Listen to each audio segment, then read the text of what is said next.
All right, so I'm going to walk you through this problem that I gave you up at the top, and it says 10 to the x equals to 100. So I'm walking you through this problem. I know the answer is pretty easy, but because I want you to approach other problems that are a little bit more difficult, similar to this method.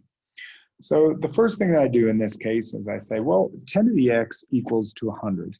And if you'll notice from the problem above, I start by saying, well, let's find x by doing log of 100 equals to 2.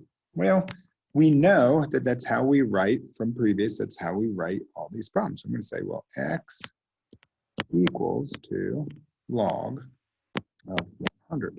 Now, if you didn't know that x is equal to 2, we could always go and say, well, let's find log of 100.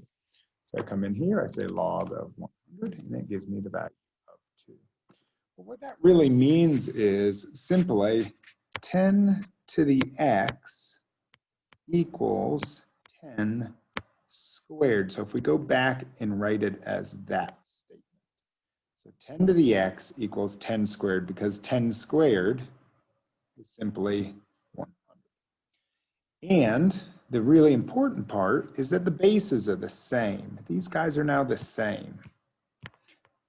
So the only way these could be equal to each other is if the bases were the same. So because now the bases are the same, I get x equals to 2.